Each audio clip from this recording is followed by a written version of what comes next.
everybody, thank you for tuning in to Sapphire Snuggles Resource Zone TV.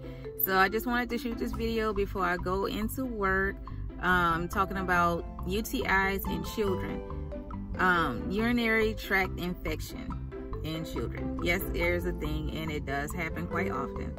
So we know that the urinary tract includes the kidneys, urethras, bladder, and uterus.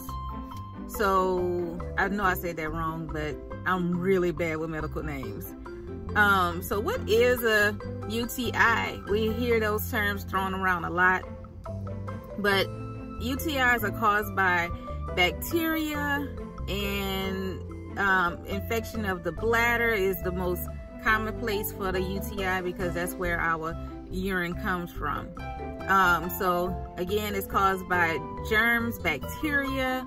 In most babies, it may be a symptom of fever or burning, feeling pain while they're urinating, or how often they need to urinate.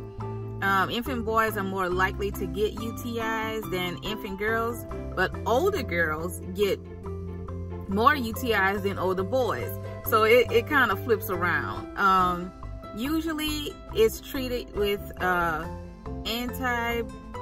antibiotics if it is that severe, and we all do not want our children in pain.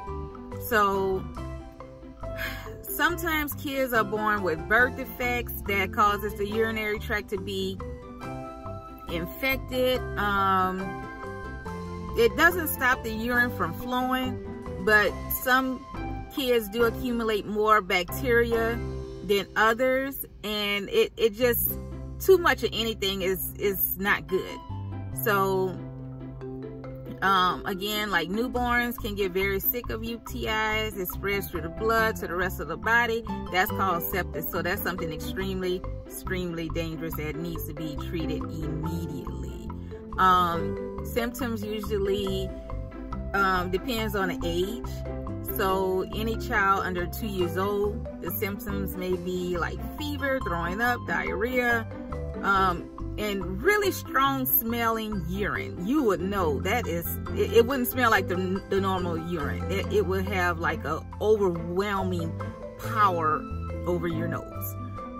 Children over 2 with bladder infection may have like a burning pain when passing urine, and it will usually say my pee-pee hurt or my vagina hurt. Always teach your children to say the proper terms of their genitalia area, please. They need to urinate a lot, more than often. Pain in the bladder, the lower belly, they may say, oh, my tummy hurt. You ask them to point to their tummy, what part of their tummy really hurts, and they should be able to show you, because most children, when they say their tummy hurt, they just link it all in one. They don't know how to really decipher what part of their tummy hurts. So you make sure you get them comfortable enough to tell you, hey, this part of my tummy hurts, and this is exactly where it hurts, instead of just saying, oh, just my tummy hurts. Kids over 2 with a kidney infection may have pain over both kidneys, or the side, the back, the waist area, high fever and chills, and feeling very sick.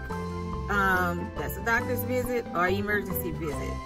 The doctors can tell if your child has a UTI by taking a urine test from them, the urine sample, and they just look out for the white blood cell count. If it's extremely elevated, that is the presence of bacteria and the bad bacteria growing in their body. Ultrasounds is also another way they can diagnose and tell if your child has a UTI. So doctors treat it with antibiotics. Sometimes your children need to go to surgery to correct the problem if the birth defect affects that tract. But usually I've never heard of them going to surgery for that exact thing. Not saying that it isn't a thing, but it is. So to prevent UTIs, have your girls wipe from front to back, avoiding getting bacteria in a urethra.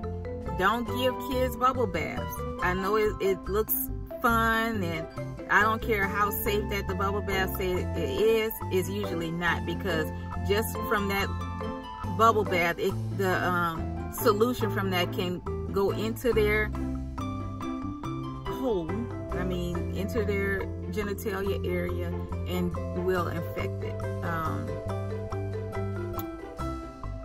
And I think that was about it. That's all I have for you. So no bubble baths. Your girls wipe from front to back. Boys with circumcisions usually get more UTIs. Make sure you keep that area clean and detailed, and show your kids how to properly wash themselves in a tub. That's all I have for you. Thanks for tuning in to Sapphire Snuggles Resource Zone TV. Until next time, bye.